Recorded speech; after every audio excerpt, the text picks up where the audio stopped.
All right, old school NBA fans, self-research, NBA facts. Got another video for you. As always, thanks to anybody who watches my videos, subscribes to my channel. I really appreciate it. In this video here, talking about the lack of effort in the NBA today versus what it used to be in the old school. And one thing that is very troublesome to me is the disparity in offensive rebounds. You got guys today that the ball goes up, somebody shoots it. Are they crashing the boards? No, they're not. Now, you expect it from guys who play down low, your centers, your power forwards, sure. But what about the wing players? There is such a huge disparity between the players of old and the players today. It's not even funny. Now, they didn't start tracking offensive rebounds, I think, until the 70s. So anybody before that, not going to get them. Not sure what that is. But when you dive into it, it's remarkable how night and day it is. And I've watched some clips recently. I just happened to watch the Dallas Golden State game last night. I watched a couple minutes of highlights, about the first 2 minutes, okay? No one crashes the boards anymore at all. Somebody shoots the ball, they just still stand there. They're not even running back for defense. Like, what purpose do you serve when a guy over here is shooting a three and you're over there on the other side of the court? Why are you not crashing the boards? It makes no sense to me. It's crazy. It really is. So I got the wing players, again, top 75, and looking at the difference between what the guys did in that era versus the modern era. And I will not buy, well, the game has changed so much, and because of all the three-pointers, the offensive rebounds aren't up for grabs like they were. I'm not buying that. It's still effort. And there were and are guys that do put in the effort and do get offensive rebounds. All right, so what I did is I looked at a player's total rebounds and what percentage of their total rebounds were offensive rebounds. That'll tell you a lot. It really will. It shows you that you're not just cherry picking defensive rebounds to pad your stats. And I think you're going to know by the end of this video, you're going to know exactly who are the rebound stat padders and who are the people that are legitimately giving effort. Okay. Larry Bird, start with him. In his career, he averaged 10 rebounds a game. 2 rebounds of the 10 were offensive, so that's 20%. It's actually kind of low. But, Larry Bird was kind of a different kind of player. He actually did play some power forward for a while, but that actually is kind of low, I got to say. Dr. J, he averaged 8.5 rebounds per game. 3 were offensive for a 35.3%. Of his rebounds were offensive. That's off the chart. That is excellent. Kobe Bryant, 5.2 rebounds a game, 1.1 per game were offensive for a 21.2. A little low, but not terrible. But compared to the new school players, night and day. Magic Johnson, 7.3 offensive rebounds, 7.3 rebounds per game, 1.8 of them were offensive for 25%. So here's a guy who's running the point, still getting almost 2 offensive rebounds a game. So again, I am not buying all that junk about the pace of play, the style of play, not buying it. Michael Jordan, 6.3 rebounds a game in his career. 1.6 were offensive rebounds for a 25.4% clip. That's good. Not great, but definitely good. What about Isaiah Thomas? Little 6-foot Isaiah Thomas. Now, you going to tell me that little guy averaged 1 offensive rebound a game in his career out of 3.6 total for a 27.8% clip. That is excellent for a short point guard, no doubt. John Stockton, 2.7 rebounds, only 0.6 for a 22.2% clip. Now, you could say that Isaiah takes it to the whole lot, but so did Stockton. Stockton took it to the whole lot as well. Jason Kidd, 6.3 rebounds a game for a point guard. That's excellent. 1.3 offensive rebounds, 20.6%. All these guys are at least at 20%. Every one of them. Clyde Drexler, a guy that all of a sudden is some bum. I'm like, Clyde Drexler, are you kidding me? Clyde Drexler was an excellent player. Anybody who doesn't think so doesn't know what they're talking about. He was a stat sheet filler, absolute filler. He averaged 6.1 rebounds a game in his career. 2.4 were offensive. 39.3%. That is awesome. Now, most of the guys that got the higher numbers are athletic. They're, you know what I mean? But they also had to give the effort. You got to crash the boards. Guys today, they don't do that. They stand around. I saw it with my own two eyes. Like, what is this? I even watched some of the Olympic game, the semifinals, Serbia and the United States. I watched the last couple minutes. Serbia is in there crashing the offensive boards and got a couple offensive boards in like the last 5 minutes of a tight game. They weren't boxed out. People don't box out. They don't crash the boards. It's fundamentals and it's also effort. You're just not getting it nowadays. BS on that. All right, Ray Allen, freaking Ray Allen, a three-point shooter. Okay, he's way back 25 feet from the basket. He averaged 4 rebounds a game, 0.9 offensive for a 22.5% clip. That's pretty good for a guy, a three-point shooter. George Gervin, 5.3, 1.7 offensive, 32.1. Little Allen Iverson only averaged 3.7 rebounds per game, 0.8 offensive for a 21.6% clip. And this guy played all the way up into the early 2010s. Pete Maravich, 4.5 rebounds, 1 offensive, 22.2. Reggie Miller, like Ray Allen, a three-point shooter. I mean, not always. He had a good mid-range game too, but he only averaged 3 rebounds a game. He was 6'7", not a great rebounding guard because, he shot a lot of, longer shots. 0.6, which comes to 20%. That's the same as Larry Bird. Steve Nash, he's on the lower end. 3.0, 0.5. He shot a lot of threes. 16.7. That is definitely low. That's the only guy really that's low, but he's more of a 2000s player anyway. Gary Payton, 3.9 rebounds per game, 1 offensive, comes to 25.6%. That's good. Scottie Pippen, 6.4 rebounds a game, 1.8 were offensive, 28.1%. Now here might be the king of the wing offensive rebound, Dominique Wilkins. And I watched this with my own eyes, playing the Bulls. I was watching a game, 1991. I think it was March 10th, 1991. Dominique Wilkins was crashing the damn boards. Both teams were. The guy shoots, people come in for the rebound. That's what you're supposed to do. The other team is trying to box him out, of course, but people crashed the boards. They didn't just stand around the three-point line. What a boring brand of basketball this is.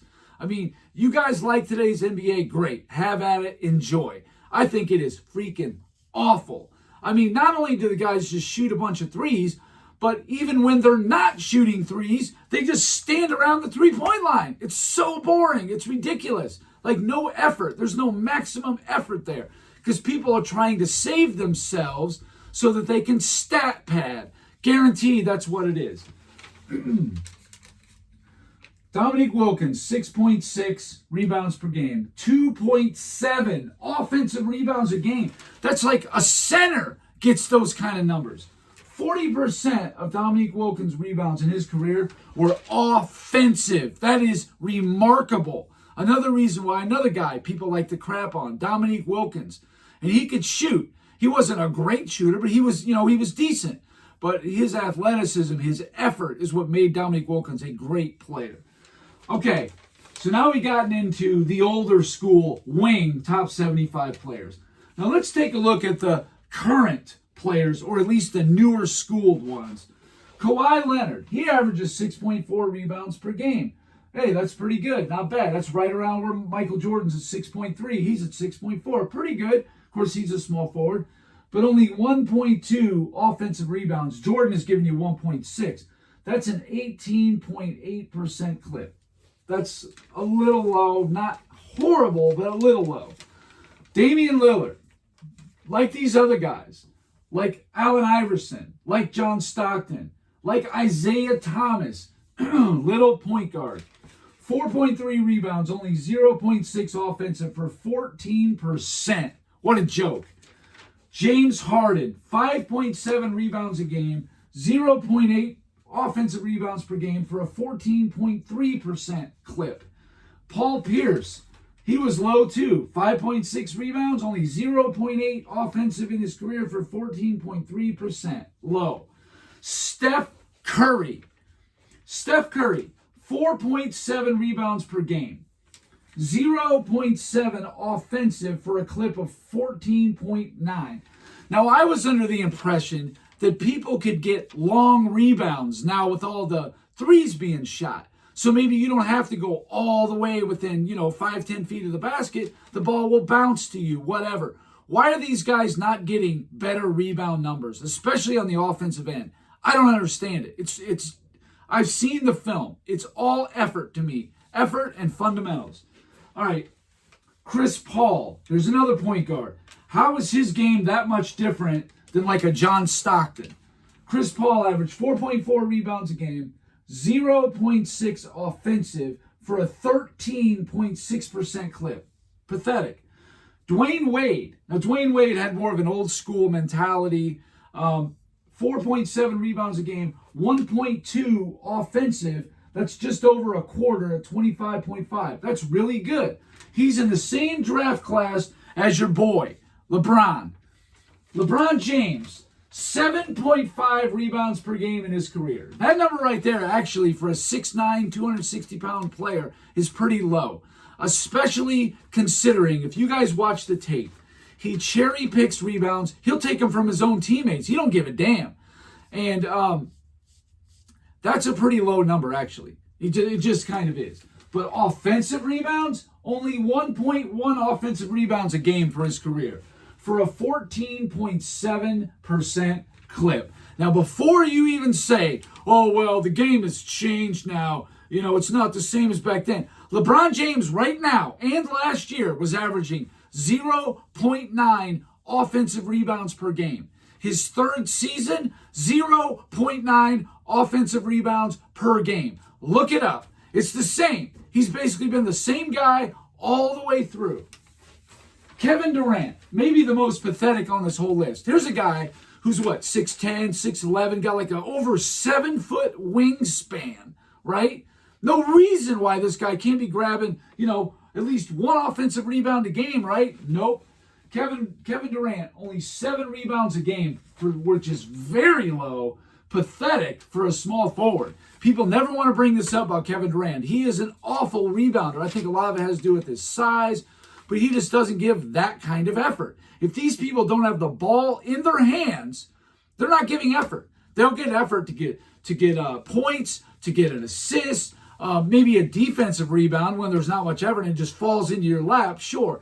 Anything else, steals, blocks, no. The effort is not there. But this comes to a clip of 0.7 offensive rebounds per game.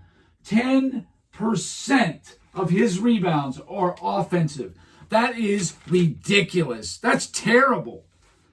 Then you have a player, again, in the same draft class as LeBron James, Carmelo Anthony. He's giving you 6.2 rebounds per game. Yeah, it's okay. Not really that high, but I know Carmelo shot a lot of, jump shots. He did. This dude's giving you 1.6 offensive rebounds per game for a 25.8% clip. And I watched some of Carmelo's highlights. Carmelo actually gave more effort than I thought he did. I didn't get to see a ton of him because he played a lot for Denver. I did see more of it, seemed like more of him on the Knicks than anywhere else. That dude crashed the boards, man. He would follow up his own shot. He crashed the offensive glass. No doubt about it. I'm starting to think maybe I was a little hard on Carmelo, but, anyway, that's a subject for another day. But there is no denying Carmelo Anthony was a very good offensive rebounder. He just was. I mean, he's in there with, like a Gary Payton or a Michael Jordan. He's in that same kind of range rebounding the ball. Dwayne Wade. These guys, they gave effort. Now, this guy here, Luka Doncic, he's basically the European LeBron James, right? He's getting you 8.7 rebounds a game. That's a pretty high number for a point guard. That's really high.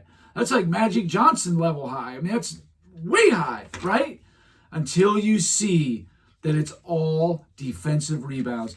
He'll stand under the basket and just like LeBron and just get them and then, dribble the ball down the court when they're on offense. He's getting you one offensive rebound a game for 11.5%. What a freaking joke. And these guys are admired. Please, whenever Luka Doncic ever did give real effort, like on the defensive end, whatever, he ended up looking like a fool, like in the finals last year.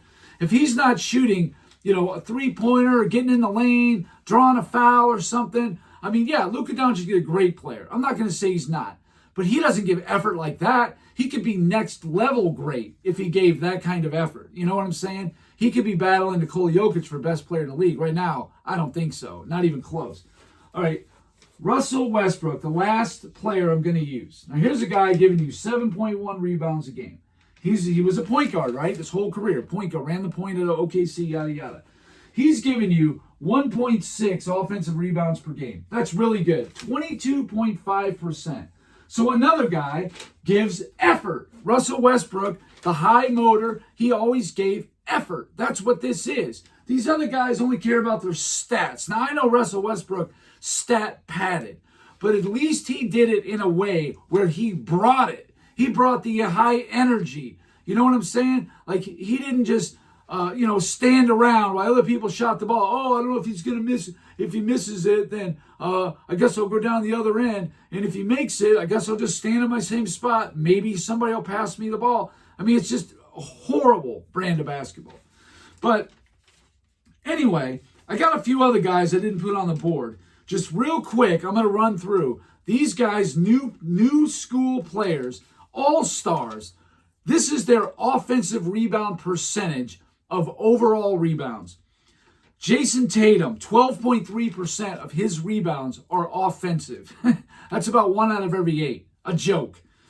Donovan Mitchell, a little better. He was at 18.6, at least respectable. SGA, 16.7, meh. Kyrie Irving, respectable indeed, 19.5. He's given effort. Now tell me Kyrie Irving doesn't shoot a lot of threes. He's a point guard, right? Or a two guard, whatever he was doing. 19.5% of his rebounds are offensive. I can respect that. That's respectable. Jalen Brunson, he's a little player, but 15.6. Garland, 19.2. Not bad. Jalen Williams, 17.4. Cade Cunningham, 14.8. Not good. Tyler Hero, 8%. What a joke. De'Aaron Fox, 15.4. Now, here's some new school players that I found that actually do crash the boards. Okay? A guy, I never heard of these people, most of them, but Amon Thompson, he's 6'7". 34.2% of his rebounds are offensive. This dude's giving effort. He's crashing the boards. Josh Giddey, 23.3%. I think he's a Bull, actually. Dyson Daniels, 26.8%. Kelly Oubre, 23.9%. Andrew Wiggins, 28.9%. That's a pretty high number. Bilal Coulibaly, 24.4%. What's his name? Dort, I think he's on OKC, 28.2%. Little Peyton Pritchard on Boston, 25.9% of his rebounds are offensive. Respectable. And a guy named Colin Sexton, I think he plays on Utah, don't quote me on that, 32.1% of his rebounds are offensive. So these guys are giving effort. They got a pretty good offensive to defensive rebound ratio. What's up with the rest of these fools? I mean, give me a break. These guys couldn't be more obvious about, I got to get my stats. I mean, just a joke. And again, this is a big reason why people are turned off from today's NBA, and they would literally rather, watch the WNBA, whose ratings rival them. Somebody tried to make the case the other day that, people are stealing services and stuff because the NBA package is too expensive. Then why doesn't the NFL have the same problem? And you can watch the games on the weekends and stuff. ESPN, I think NBA Network, you can watch games on there. And also ABC on like Christmas and Thanksgiving, and I think even on Sunday they still do those games. What's with the ratings about that? The WNBA is rivaling them. That's a laugher. It really is. But anyway, that's all I got for this video. Thank you guys for watching. If you liked it, please hit the like button. And if you haven't subscribed, please do. Really be helping me out. Both those things, like button, subscribe button. And that's it. Till next time.